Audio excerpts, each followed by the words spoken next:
मैं वीडियो बना के दे चुका हूं कि आप लोगों के साथ स्कैम हो रहा है। आप लोग किसी को भी अपनी डिटेल्स मत शेयर कीजिए। उसके बाद भी लोग समझ नहीं रहे हैं, लोग स्कैम में फंसते हैं और उसके बाद मुझे मैसेज करते हैं कि आप हमें जो है कुछ मार्गदर्शन कीजिए, आप हमारा यूएन नंबर ठीक कर दीजिए। तो दोस्तों ऐसा नहीं होने वाला है। आपको मैं जो सिखा रहा हूं कृपया करके सीख लीजिए और अपने ग्रुप में भी शेयर कर दीजिए ताकि कोई भी इस तरह के स्कैम में ना फंसे। देखिए हो क्या रहा है, हो ये रहा है कि अगर आपकी बैंक केवाईसी नहीं हो रही है या आपके पीएफ में कोई काम नहीं हो रहा है तो आप क्या करते हैं, आप जाके ऑनलाइन उसे ढूंढते हैं।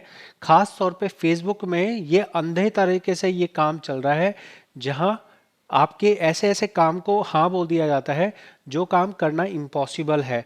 आप वहां पे उन्हें डिटेल्स दे देते हैं और डिटेल्स देने के बाद फिर वो आपकी डिटेल्स लेकर आपके अकाउंट के अंदर एक फर्जी कंपनी ऐड कर देते हैं और फर्जी कंपनी ऐड करके आपको ब्लैकमेल करते हैं कि आप पैसा दो, नहीं तो हम आपका यूएन नंबर डिसेबल कर देंगे। आपको ऐसा लगता होगा कि हमारा बिना ओटीपी के कैसे डिसेबल हो सकता है। तो जी हाँ, ओटीपी के बिना डिसेबल हो सकता है। ओटीपी के बिना आपके अकाउंट में कोई भी फर्जी कंपनी ऐड की जा सकती है और ये काम एक दो नहीं हजारों लोगों के साथ हो चुका है। आप यहाँ इस चैट को देखिए, इस चैट को पढ़ के थोड़ा सा अपने दिमाग को खोल लीजिए। केवाईसी कराने की कोशिश मत कीजिए कहीं से भी। केवाईसी का काम हजार बार कह चुका हूं आपकी कंपनी से ही होता है। अगर कंपनी के अलावा कहीं और से केवाईसी कराने की कोशिश करी, हो सकता है कि केवाईसी 1% को हो जाए।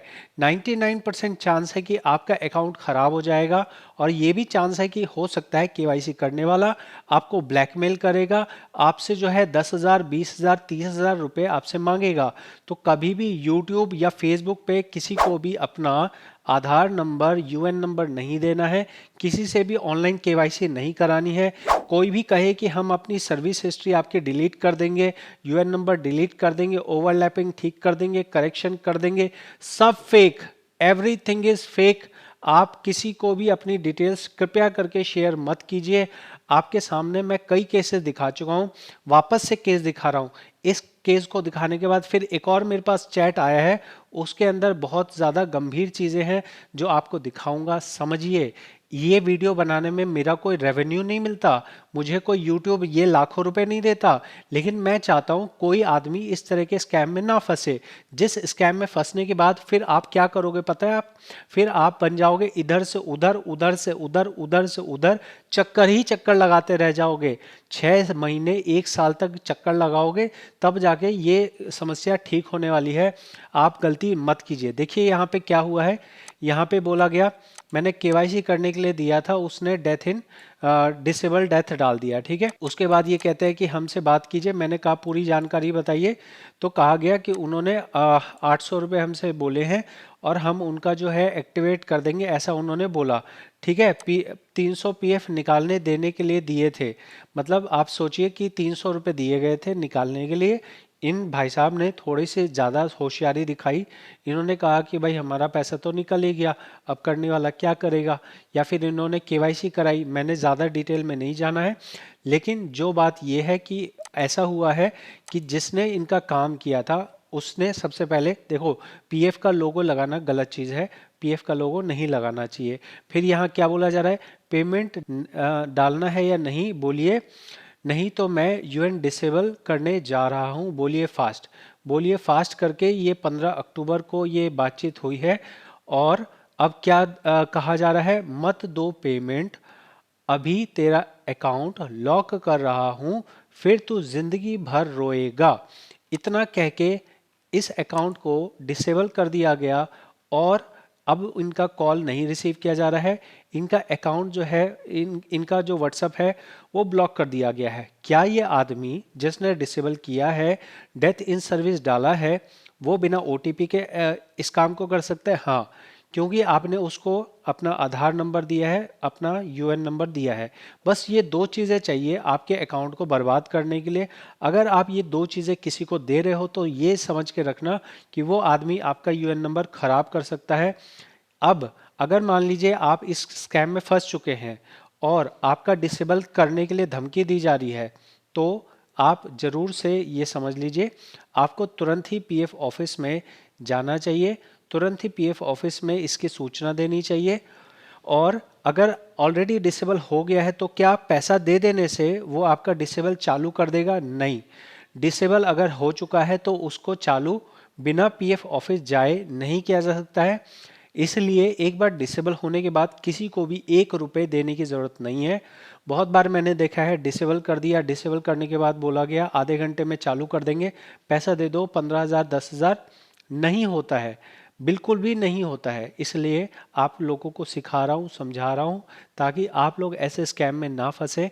अब ये आदमी के पास ऑप्शन क्या है, क्योंकि आप लोग बहुत बार बोलते हैं कि हमने बाद में आपकी वीडियो देखी, अब आप उसमें करना क्या है ये बता दीजिए। तो करना सिंपल सी चीज़ है कि अब आपको इस कंपनी के अगेंस्ट में कंप्लेन फाइल करनी पड़ेगी, और कंप्लेन में ये लिखना पड़ेगा कि ऐसा ऐसा हमारे साथ स्कैम हुआ है और हमारे इस स्कैम में इस कंपनी का यूज़ हुआ है। तुरंत ही उस कंपनी की आईडी को ब्लॉक कर दिया जाएगा, और उसके बाद पीएफ ऑफिस कुछ जांच करेगा उस कंपनी के बारे में, और उसके बाद ऑफलाइन जॉइंट डिक्लेरेशन फॉर्म भरा जाएगा। वहाँ पे रीजन ऑफ एग्जिट के अंदर जो डेथ इन सर्विस डला हुआ है उसको हटाने के लिए एक जॉइंट डिक्लेरेशन फॉर्म भर के पीएफ ऑफिस में जमा होगा। आपके डॉक्यूमेंट लिए जाएंगे, आधार कार्ड, पैन कार्ड, और ऐसा करके आपका यूएन नंबर चालू हो जाएगा। ये प्रोसेस आपको फॉलो करना है। जो ब्लैकमेल करने वाला है उसको जो है अब कोई फ़ायदा नहीं है कांटेक्ट करके, कोई फ़ायदा नहीं है किसी भी बात को करके। आपको ये चीज़ें जो है, अब ऐसा बिल्कुल ध्यान रखिए कि कभी भी कोई भी काम कराने के लिए जब आप किसी को दे रहे हैं तो आप मान के चलिए कि आप अपना जो है ज़िंदगी भर का जो पीएफ खाता होता है वो किसी को हाथ में सौंप रहे हैं। अगर वो आदमी आपका नुकसान करना चाहे, आपके बिना परमिशन के आपका नुकसान किया जा सकता है। इसलिए केवाईसी करने के लिए मत दीजिएगा, ओवरलैपिंग ठीक करने के लिए मत दीजिएगा, डिसेबल ठीक करने के लिए मत दीजिएगा। ये सभी काम जो है बिना पीएफ ऑफिस की सहमति के, बिना कंपनी के हेल्प के नहीं हो सकते हैं। आपको बार बार जागरूक करने की कोशिश कर रहा हूँ। अब मैं इन भाई साहब की कोई मदद नहीं कर सकता हूँ। इनको सबसे पहले पता करना पड़ेगा किस आईडी से मेरा यूएन डिसेबल किया गया है। उस आईडी के पीएफ ऑफिस में जाना होगा, वहाँ जाके उन्हें ये सब चीज़ें बतानी पड़ेंगी। पीएफ ऑफिस वाले क्या मांगते हैं? पीएफ ऑफिस वाले बोलते हैं आप हमारे पास एफआईआर की कॉपी लेके आओ। पुलिस में जाओगे, पुलिस बोलेगी भाई ये क्राइम हमारे समझ नहीं आ रहा है, साइबर क्राइम में जाओ। साइबर क्राइम जाएंगे तो वहाँ बोलेगा क्या कोई पैसे का लेन देन हुआ है? पैसे का लेन देन नहीं हुआ है तो हम आपकी एफआईआर नहीं लिखेंगे। क्या करोगे भाई? धक्के खाने पड़ेंगे। साइबर क्राइम ऑफिस जाओगे, पुलिस जाओगे, पीएफ ऑफिस जाओगे, धक्के ही खाने पड़ेंगे। इसलिए आप लोगों को वार्निंग दे रहा हूँ, समझा रहा हूँ, किसी को भी इस तरह से डिटेल मत दीजिए। ऐसे स्कैम्स मेरे पास आ रहे हैं और फेसबुक पे भर भर के पेजेस हैं। मैं आपको रेगुलर वीडियो बना बना के दूंगा, ये देखो ये स्कैम हो रहा है, ये स्कैम हो रहा है, ये स्कैम हो रहा है। वीडियोस देखिए और वीडियोस को आगे फैलाइए। यहाँ पे अगर एक आदमी का भी मैं स्कैम रोकने में सफल रहता हूँ तो मेरा यही पर्पस है। यूट्यूब हमें कुछ ऐसा लाखों रुपए नहीं दे रहा कि अच्छा आपने स्कैम बचाने का काम कर दिया, वाह जी वाह बहुत बढ़िया काम कर दिया, ये लो 1 लाख रुपए। नहीं, 1 लाख रुपए मुझे नहीं मिलेंगे, लेकिन 1 लाख रुपए किसी के बच सकते हैं इस वीडियो को आगे शेयर कर देने से।